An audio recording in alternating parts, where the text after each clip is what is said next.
안녕하십니까 시청자 여러분, 반갑습니다. 채널2 운동은 알면 약, 모르면 독이다 김사부입니다. 오늘은 근력 강화 운동에 대해서 알아보도록 하겠습니다. 인간의 몸은 노화가 시작되면서 근육량이 서서히 감소하기 시작합니다. 근력 운동을 통하여 각종 질병을 예방하고 체지방 감소나 자세 교정 등 다양한 효과를 얻을 수 있습니다. 근력 운동을 하지 않으면 근육 감소증에 걸릴 수도 있습니다. 골절이나 낙상 같은 위험에도 쉽게 노출이 될 수 있습니다.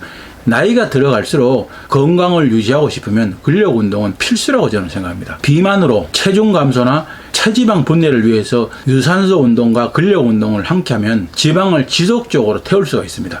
일일 총 사용 칼로리를 기초 대사량과 함께 더 증가시키는 것입니다. 더불어 탄탄하고 건강한 몸매를 가질 수가 있고 유지할 수가 있는 것입니다. 뿐만 아니라 다양한 운동 능력을 향상시킬 수도 있고 자세가 좋아지고 운동 속도도 향상시킬 수 있는 것입니다. 척추나 하체 근력이 약해지면 통증이나 질병을 앓을 수 있습니다. 근력 운동을 통해서 골밀도를 강화하고 골다공증 예방과 척추 관련 질병, 기타 질병들을 예방하고 내 몸을 보호하는 데 도움이 됩니다. 나쁜 자세는 나쁜 몸매를 갖게 됩니다. 그리고 몸 전체에 스트레스를 주어서 척추 관절에 무리가 가고 자세가 나빠지는 것입니다. 근력 운동을 통하여 자세를 교정하면 바른 자세를 유지할 수 있습니다. 근력이 약하면은 척추 관절, 무릎 관절, 고관절, 무릎, 팔과 다리 등이 약해져서 각종 부상의 위험이 있으나 근력 운동을 통해서 관절을 강화시키고 주변 근육을 키워서 사고를 예방할 수 있는 것입니다. 우리가 근력 운동이나 근육을 움직일 때 에너지원으로 사용되는 화학물질은 ATP, 아데노신 트라이파스페이트, 아데노신 3인산이라고 합니다. 세포 내부에는 항상 적은 양의 이 ATP가 저장되어 있습니다. 저장되어 있는 이 ATP는 매우 짧은 시간, 최대 1분 미만 동안만 쓸 수 있는 양에 불과합니다. 그래서 이보다 긴 시간 동안 운동하기 위해서는 우리의 몸속에 있는 탄수화물, 단백질, 지방 같은 것을 분해해서 ATP로 전환해야 됩니다. 인간의 몸에서 ATP를 만들기 위해서는 섭취한 탄수화물, 단백질, 지방을 우선적으로 분해해야 합니다. 지방은 탄수화물보다 분해 과정이 복잡해서 분해하는데 시간이 조금 더 오래 걸립니다. 그래서 병원의 응급실에 탈진해서 실려온 사람들에게는 흡수한 즉시 에너지원으로 활용될 수 있는 포도당 수액을 넣는 것입니다. 근력 운동, 웨이트 트레이닝은 골격근의 출력, 지구력을 유지 향상과 근육량 증가를 목적으로 하는 가부화 운동의 총칭인 것입니다. 골격근의 저항을 걸어서 운동을 하기 때문에 레지스턴트 트레이닝이라고도 부릅니다. 저항을 거는 방법에는 여러 가지 방법이 있는데 중력이나 간성을 이용하는 것과 고무줄과 같은 탄성을 이용하는 것, 그리고 유압이나 공기압을 이용한 저항을 이용하는 방법들이 일반적인 웨이트 트레이닝 방법인 것입니다. 중력에 의한 저항을 이용하는 운동 방법을 웨이트 트레이닝이라고 부릅니다. 기본 골격근에 일상생활에서 주어지는 것 그 이상의 가부화를 걸어서 골격근을 단련을 시키는 것입니다. 그 후 골격근의 회복에 의해서 근육을 발달시키는 것입니다. 근육은 단백질이 주 성분이기 때문에 그 회복이나 강화에는 단백질을 포함해서 여러 영양소의 섭취가 반드시 필요합니다. 운동 후에는 근육을 회복하고 강화시키기 위해서 충분한 휴식을 통해서 회복 기간이 필요한 것입니다.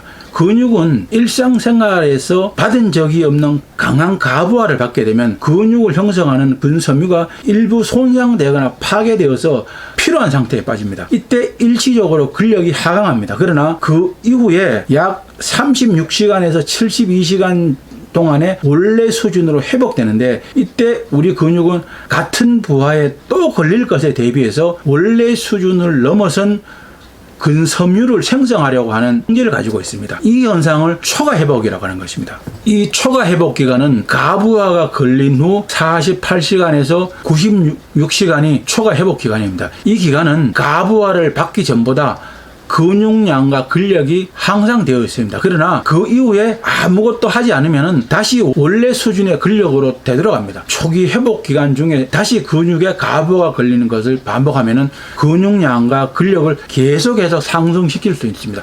반대로 초과 회복기를 기다리지 않고 아직 필요한 상태인데도 불구하고 근육에 반복해서 가부화를 걸어준다면 근육량, 근력은 거의 향상되지 않습니다. 근육이 스트레스를 받고 오히려 다치기 쉬워집니다. 이것이 근육 트레이닝에 따른 근력 향상 방법입니다. 기본적으로 작은 근육일수록 초과 회복까지는 걸리는 시간이 짧아집니다. 근육에는 글리코겐이 축적되어 있습니다. 유산소 운동의 경우 당질과 지질을 에너지로 전환하지만 무산소 운동의 경우는 글루코겐을 중심으로 분해해서 에너지로 전환해서 사용을 합니다. 지구력을 겨루는 마라톤에도 자신의 페이스보다도 빠르게 운동을 하게 되면은 오버페이스라 그러죠. 산소 공급이 못 따라오게 되고 무산소 운동 분해처럼 되어버려서 글루코겐이 고갈되어 버립니다. 그래서 피로감이 축적되고 탈진하여 곧 달릴 수가 없게 되어버립니다. 최대한 가부화를 걸어서 운동을 하는 경우도 마찬가지입니다. 6분에서 16분 만에 근육에 축적된 글루코겐이 약 한 70%가 감소한다고 합니다. 힘든 운동을 계속하면은 운동에 익숙해지고 숙달되어서 능력 향상이 있으나 근력 자체만 보면은 향상되었다고 볼 수는 없습니다. 글루코겐을 신속히 회복하기 위해서는 운동 직후에 당분과 탄수화물의 섭취가 매우 중요합니다. 운동 직후에는 인슐린 레벨이 낮아지는데 때문에 글리코스 단당류입니다. 수송 운반체가 근육의 세포막 표면으로 수송이 됩니다. 당분의 흡수 능력이 최대 한계까지 높아집니다. 즉 이때는 근육에서 글루코스 섭취 속도가 평상시에 2배까지 증가합니다. 단 운동 경기 전에 글루코겐 절약을 목적으로 당분을 보충을 하게 되면은 인슐린이 나오게 되는데 이 물질이 지방의 분해를 억제해 버립니다. 근육의 글루코겐만을 운동으로 소모하게 되어 버립니다. 결과적으로 유산소 운동임에도 무산소 운동처럼 당의 분해에만 의지하게 됩니다. 그래서 젖산이 급속히 근육에 축적이 되어서 고통스럽게 되는 것입니다. 근육을 향상시키려는 경우에는 웨이트 트레이닝 프로그램과 단백질 성분의 섭취 방법, 섭취 타이밍을 짤 때는 거기에 맞춰서 전문 지식으로 올바르게 수립하는 것이 가장 중요합니다. 골격근은 운동신경에서 신호를 받아서 근육 섬유가 수축해서 힘을 발휘하는 것입니다. 운동시킬 수 있는 근육 섬유가 많을수록 큰 힘이 나오는 것입니다. 트레이닝에 의해 신경 기능이 발달하면 보다 많은 근육 섬유가 움직임에 동원이 되고 큰 힘을 발휘할 수 있게 되는 것입니다. 근육은 수축 운동입니다. 이 수축 운동이 신속하면 강한 힘이 나오게 됩니다. 빠른 근육의 수축을 필요로 하는 운동을 해서 근육 수축과 신경 반응력이 발달을 하면 민첩함을 가능하게 하는 것입니다. 근력 트레이닝이란 근육량으로 절대적인 힘을 증가시킵니다. 신경 발달로 그 근육의 동원력을 증가시키고 순발력으로 발휘하는 속도를 증가시킵니다. 그 근육을 지속시키는 힘을 증가시키는 것이죠. 이 요소들은 동일한 트레이닝 방법을 통해서 발달시키는 것이 아니라 각각을 적절한 트레이닝 방법과 시간, 휴식을 조합하는 것으로 좀 더 효율적인 트레이닝이 가능합니다. 또한 각 스포츠 종목마다 요구되는 근력의 밸런스가 전부 다른데 통상적으로 어느 운동이든 근육량과 신경 발달이 중요한 비중을 차지합니다. 특히 순발력이 중요한 던지는 종목도 그렇고 모든 요소가 전부 중요한 단거리 달리기, 특히 높은 지구력이 필요한 장거리 달리기, 그 외에도 향상시켜야 하는 근육과 그것을 향상시키기 위한 트레이닝 방법들은 각각 다릅니다. 또한 근육과 체중의 구성 비율과의 관계도 중요합니다. 근육량이 증가하면 체중이 증가하는 것은 사실입니다. 그러나 각 스포츠 종목마다 체중 증가가 불리하게 작용하는 경기도 있습니다. 예를 들면 마라톤이라든가 사이클 경기, 로드 레이스 경기라든가 도약 계통 종목입니다. 경우에 따라서는 과도한 근력으로 인한 근육량의 증가와 체중의 증가는 오히려 마이너스로 작용될 수도 있습니다. 저는 근력 강화 운동을 지금까지 해왔는데 기존의 프로그램에서 운동의 방법과 운동의 양만 변형했습니다. 저의 운동 프로그램은 3분할 프로그램입니다. 우리 몸에는 큰 근육이 가슴 근육, 등 근육, 허벅지, 엉덩이 세 개로 나눠집니다. 그리고 작은 근육이 팔 근육인 2두와 3두, 그리고 복근에서 이제 상복근, 하복근, 내복사근, 어깨 근육, 승모근, 종아리 근육 그렇게 나눕니다.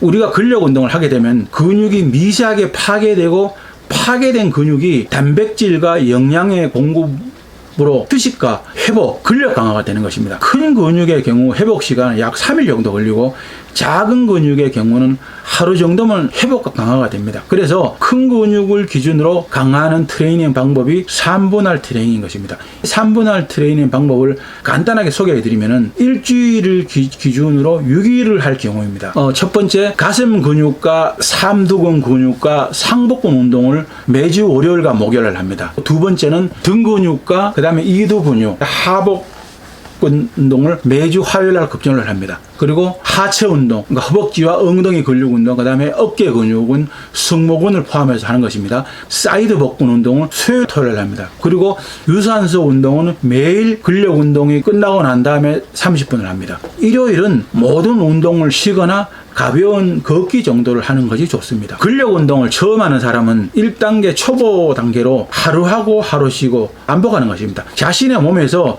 근육통이나 피로 회복이 적응을 해서 더 이상 통증을 느끼지 않고 평소보다 피로감을 덜 느끼게 될 때 운동 양과 시간을 조금 더 늘리면 됩니다. 적응 기간은 사람마다 다르지만은 대개는 2개월에서 3개월 정도 걸립니다. 1단계 근력 운동해서 적응을 하면은 그다음에 이제 2단계 중급자 단계로 넘어가는데 중급자 단계가 되면은 3일을 하고 하루 쉬는 겁니다. 운동 양과 시간을 조금 더 늘립니다. 대체로 10개월에서 한 1년 정도 걸립니다. 처음 운동을 시작해서 6개월 정도 지나면은 몸에서 어느 정도 근육 형성이 이루어집니다. 거울을 통해서 자신의 몸을 관찰해 보면은 제법 몸매가 보기에도 좋아집니다. 그리고 자신감도 생기고 운동을 시작하기 전보다 일상생활에서도 피로 회복 주기가 더 빨라집니다. 그리고 기분도 한층 더 좋아지고 자신감도 업이 됩니다. 3단계 상급자 단계에 되면은 6일 운동을 하고 하루 쉬는 완벽한 3분할 프로그램 운동을 도전하는 것입니다. 운동의 양과 시간을 늘려서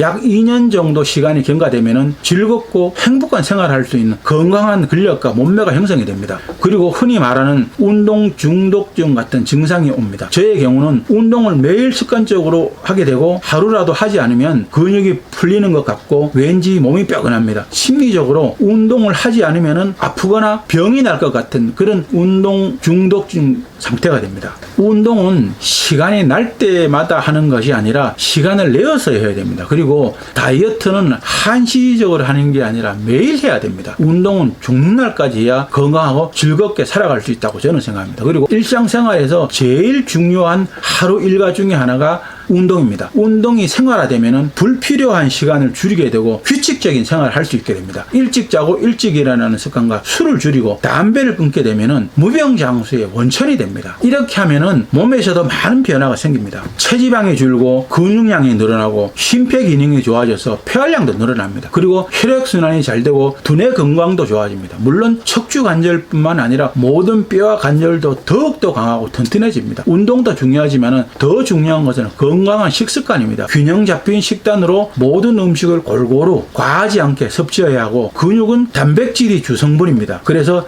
단백질 섭취가 꼭 필요합니다. 여러 가지 영양소 섭취를 골고루 취하는 것도 필요합니다. 그리고 충분한 휴식도 필요합니다. 우리 몸속에서 누적된 활성산소와 젖산을 제거해야 됩니다. 활성산소는 사람의 호흡을 통해서 체내로 들어온 산소의 산화 과정이나 음식물을 소화하는 과정에서 생성되는 몸에서 좋지 않은 여분의 산소 찌꺼기를 말하는 것입니다. 활성산소는 너무 많이 발생하게 되면 체내의 정상세포를 공격해서 노화나 각종 질병의 원인으로 작용하기 때문입니다. 적당량이 있으면 세균이나 이물질로부터 우리의 몸을 지키는 역할을 하고 바이러스를 죽이기도 합니다. 항산화제가 많이 포함된 음식을 자주 먹고 규칙적으로 운동을 하는 것이 좋습니다. 젖산은 근육세포에 산소가 충분한 속도로 공급되지 못하여 무산소 호흡의 결과로 축적되는 유기화합물 중 산성을 갖는 물질입니다. 젖산은 유기산입니다.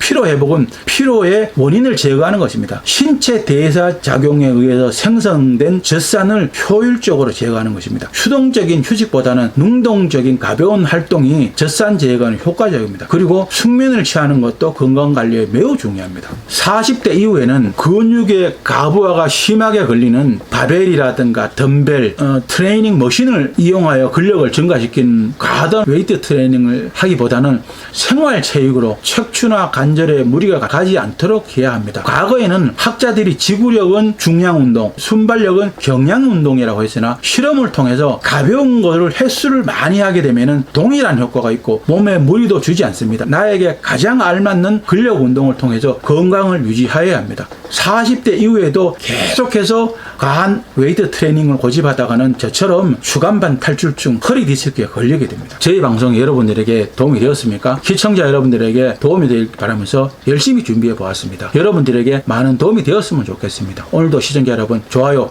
구독하기 눌러주는 거 잊지 마십시오. 많은 시청과 구독 바랍니다. 여러분들의 많은 관심과 구독, 좋아요가 저에게는 큰 힘과 보람이 됩니다. 다음 시간까지 시청자 여러분들 모두 건강하시기 바랍니다. 운동은 알면 약, 모르면 독이다. 김사부였습니다. 감사합니다. 안녕히 계십시오.